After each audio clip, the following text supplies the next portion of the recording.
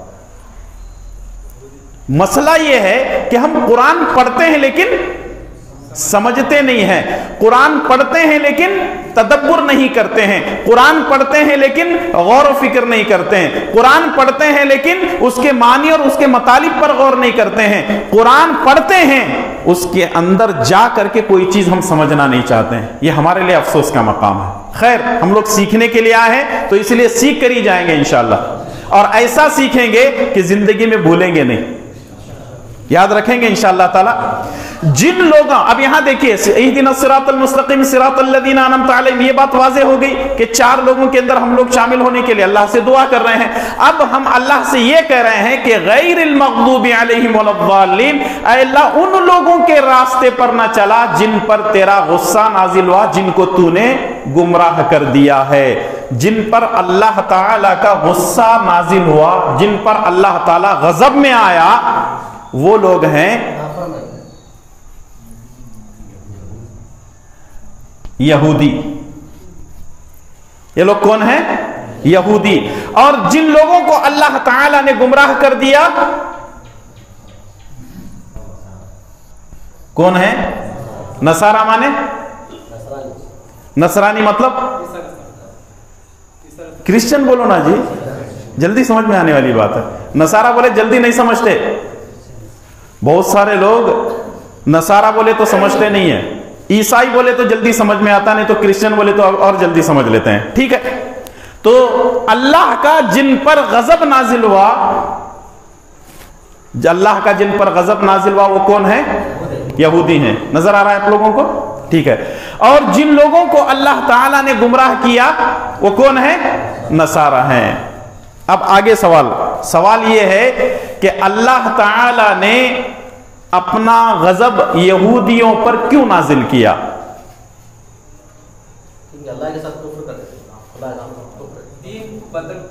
جی جواب دیجئے، سیکھنے کے لیے آئے، سیکھ کر ہی جائیں گے انشاءاللہ۔ غلط بھی جواب ہوگا تو کوئی آپ پہ اعتراض نہیں ہوگا۔ اللہ کی نافرمانی کرتے تھے، جی یہی جواب آ رہا ہے، ٹھیک ہے۔ اللہ تعالیٰ نے نصارہ کو کیوں گمراہ کیا؟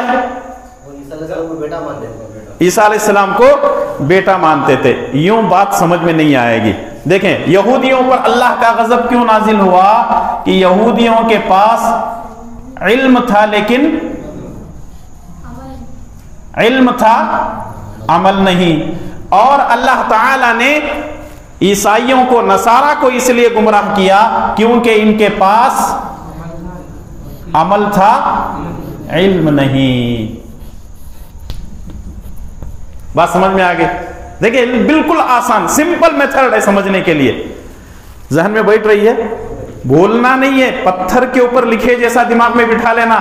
کون بھی کھڑے ہو کر کے پوچھے یہ بولو، پورا درس دماغ میں آ جانا، مولانا آئے تھے آ کر کے بول کے گئے تھے، سمجھائے تھے۔ تو یہ جو چیز ہے بورڈ پہ لکھی ہوئی چیز جلدی سمجھ میں آتی، تقریر میں بول کر کے ہاں ہو کر کے نکل جاتا ہے، ٹھیک ہے۔ لیکن یہ چیز آپ سے میں سوال جواب کر رہا ہوں، بار بار اس لیے پوچھ رہا ہوں میں کیونکہ آپ اپنے ذہن میں بٹھا لو ان چیزوں کو۔ اب پھر اوپر سے آتے ہیں، المغضوب علیہم، اللہ کا غضب جن پر نازل ہوا یہ وہ یہودی ہیں۔ یہودیوں پر اللہ کا غضب اس لیے نازل ہوا کیونکہ یہودیوں کے پاس علم تھا لیکن عمل نہیں تھا۔ الضالین سے مراد وہ لوگ جن کو اللہ نے گمراہ کیا، جن لوگوں کو اللہ نے گمراہ کیا یا جس قوم کو اللہ نے گمراہ کیا وہ لوگ نصارہ ہیں، عیسائی ہیں، کرسچن ہیں۔ اس کی وجہ یہ تھی کہ عیسائیوں کے پاس عمل تھا لیکن علم نہیں تھا۔ اب ایک سوال ابھی کر سکتا ہوں میں لیکن نکو، آخر میں کر لیں گے، بات سمجھنے کے لیے انشاءاللہ تعالی آخر میں سوال کریں گے، ٹھیک ہے۔ اب یہ بات سمجھ میں آ گئی، ٹھیک ہے۔ اب اس کو سمجھتے ہیں کہ آخر ان کے پاس علم اگر تھا تو عمل نہیں تھا، تو اللہ تعالیٰ کا غضب ان کے اوپر کون سا نازل ہوا؟ اب اللہ کا غضب نازل ہوا نا بھئی، اللہ تعالیٰ غصے میں آ کر کے ان کے اوپر عذاب نازل کیا، عذاب نازل کیا نا۔ تو ایک مثال دیتا ہوں میں سمجھنے کے لیے کہ ان کے پاس علم تھا لیکن عمل نہیں تھا۔ اس کے لیے صحیح مسلم کی اس حدیث کو آپ اپنے سامنے رکھیں. عبداللہ بن عمر رضی اللہ تعالیٰ عنہ فرماتے ہیں کہ ایک مرتبہ ایک یہودی مرد اور ایک یہودی عورت نے زناکاری کی. ایک یہودی مرد اور ایک یہودی عورت نے زناکاری کی.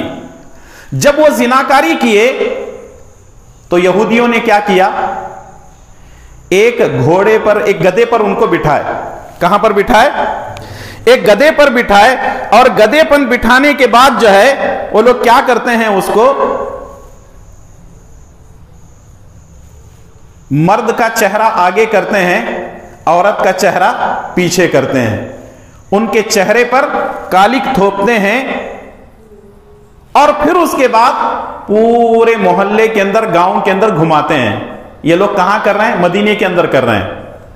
یہودی مرد اور عورت نے زناکاری کی، بدکاری کی. تو لوگ کیا کر رہے ہیں؟ ایک گدھے پر ان دونوں میاں بھی، ان دونوں مرد اور عورت کو بٹھا کر کے ان کا چہرہ کالا کر کے پوری بستی میں گھما رہے ہیں. مخالف سمت میں بتائیں، مرد کو آگے چہرہ کر کے اور عورت کو پیچھے چہرہ کر کے. اللہ کے پیارے نبی جناب محمد الرسول اللہ صلی اللہ علیہ وسلم کو جب یہ اطلاع ملی تو آپ صلی اللہ علیہ وسلم نے فرمایا کہ ان کے یہودی عالم کو پکڑ کر کے لاؤ. لایا گیا. عالم، یہودی عالم سے پوچھے یہ کیا کر رہے ہیں؟ بولے نہیں، انہوں نے زناکاری کی ہے اس لیے ہم ان کے ساتھ یہ معاملہ کر رہے ہیں. رسول اللہ صلی اللہ علیہ وسلم فرماتے ہیں ایک کام کرو، توریت منگواؤ. کیا کرو؟ توریت. توریت کون سی کتاب ہے؟ آسمانی کتاب ہے. کس پر نازل کی گئی؟ سوال کو سمجھ کر کے جواب دینا، یہ بھی بڑا مسئلہ رہتا ہے. توریت کون سی کتاب ہے؟ اللہ کی کتاب ہے، آسمانی کتاب ہے. کس نبی پر اللہ تعالیٰ نے نازل کی؟ موسیٰ علیہ السلام پر نازل کی. توریت کا نسخہ لایا گیا. لانے کے بعد وہ یہودی جو تھا، یہودی جو عالم تھا، جس جگہ رجم کرنے کا ذکر تھا اس کے اوپر ہاتھ رکھا ہوا ہے اور آگے کی چیزیں پڑھتے جا رہا ہے.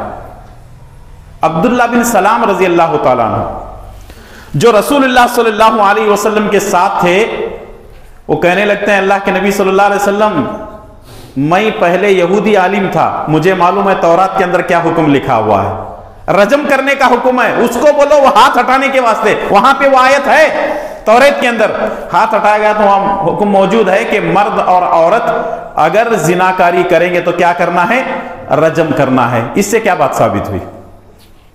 بات یہ ثابت ہوئی کہ یہودیوں کے پاس علم تھا لیکن نہیں. سمجھ میں آئی بات؟ سمجھ میں آئی؟ پھر بولیں گے تو نہ مجھے سمجھ میں آئے گا کہ آپ لوگوں کو سمجھ میں آئی یہ بات. اس سے یہ بات ثابت ہوئی کہ یہودیوں کے پاس علم تھا لیکن عمل نہیں تھا.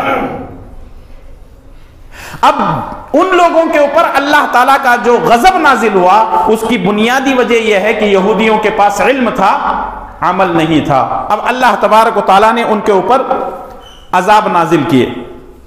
کس کے اوپر؟ یہودیوں کے اوپر. کیا عذاب نازل کیے؟ سورہ اعراف کی آیت نمبر 33 میں، سورہ اعراف کی آیت نمبر 133 کے اندر اللہ تعالیٰ نے 5 عذابات بیان کیے ہیں. کتنے عذابات ہیں؟ 5 عذابات. پہلا عذاب ہے طوفان. پہلا عذاب کیا ہے؟ طوفان. دوسرا عذاب ہے جراد. جراد کس کو بولتے ہیں میں بتا رہا ہوں. تیسرا عذاب ہے القمل. چوتھا عذاب ہے الضفادع. اور 5واں عذاب ہے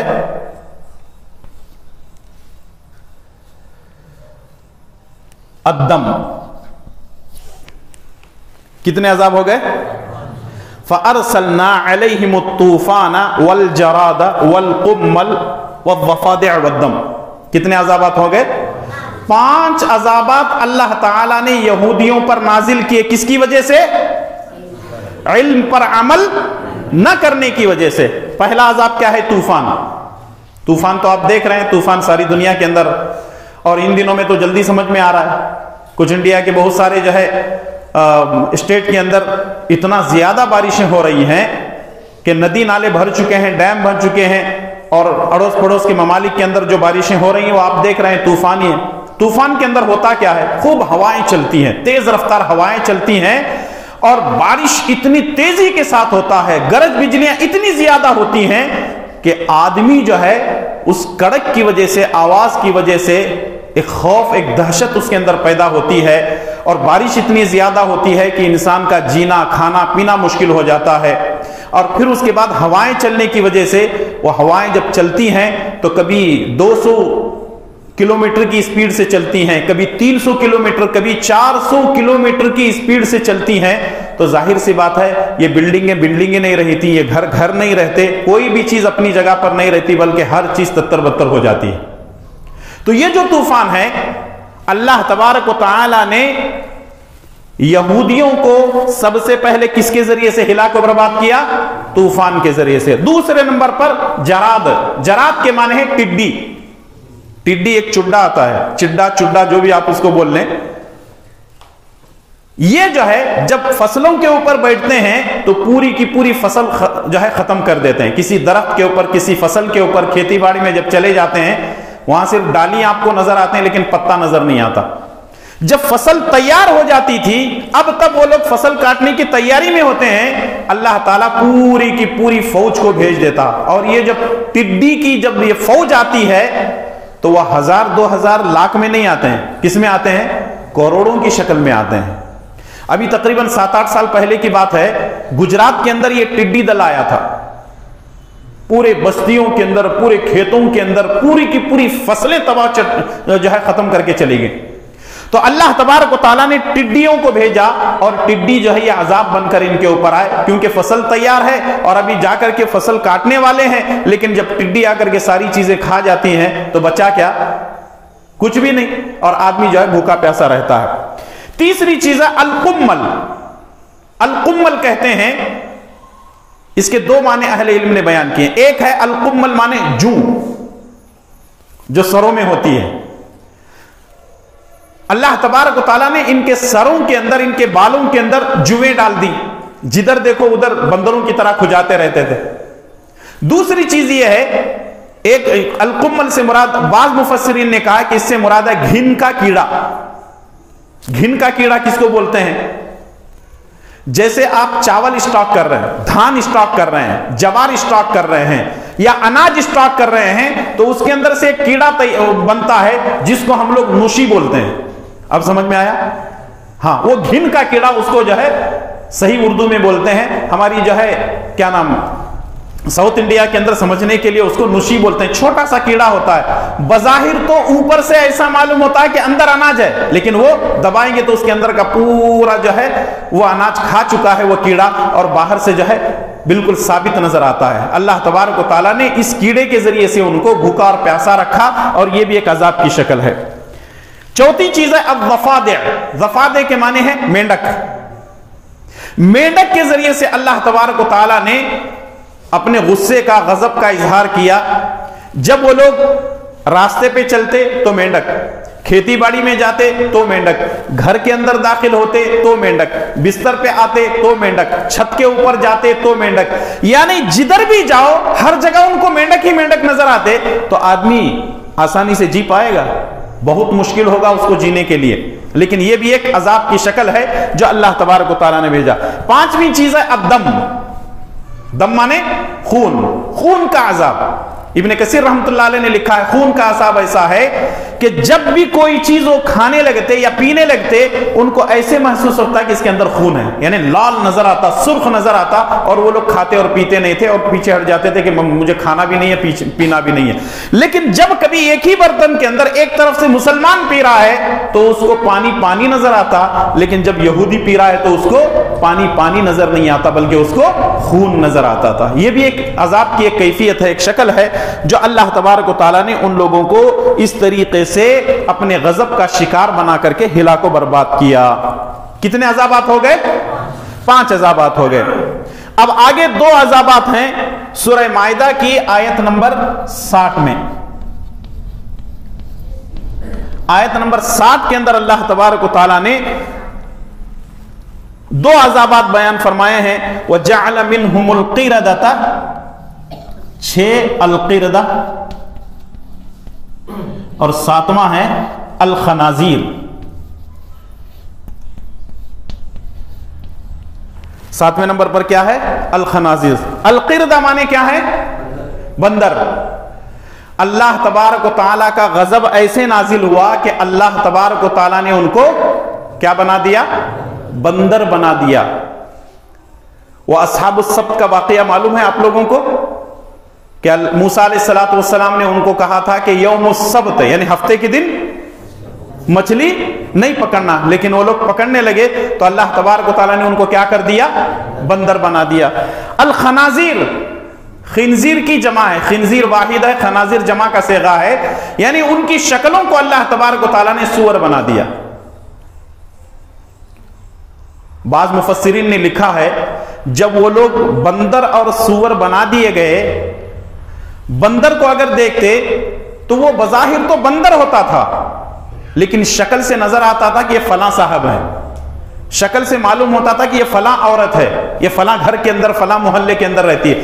شکلوں سے پہچانے جاتے تھے لیکن اللہ تبارک و تعالیٰ نے ان کی حیت کو بدل دیا تھا. انسانوں سے ان کو کیا کر دیا؟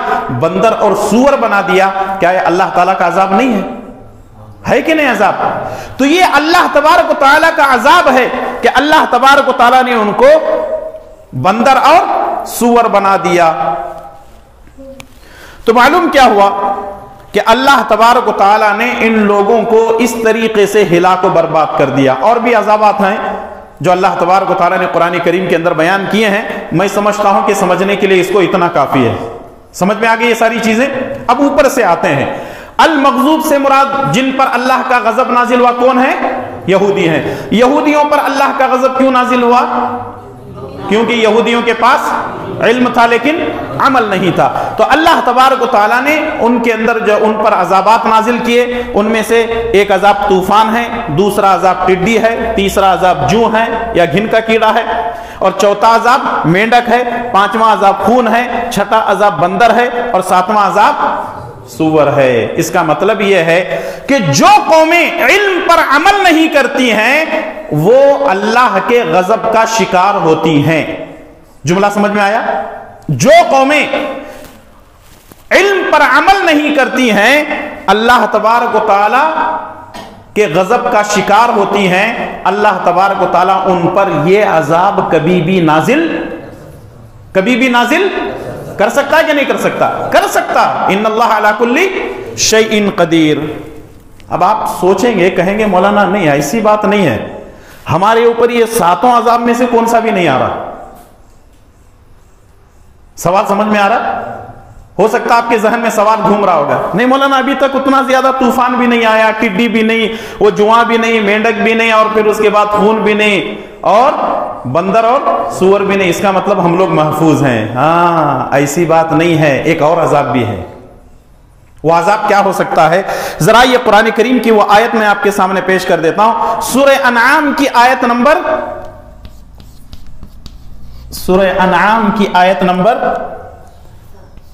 65 اللہ تبارک و تعالیٰ کیا فرماتا ہے؟ اس آیت پر غور کیجئے.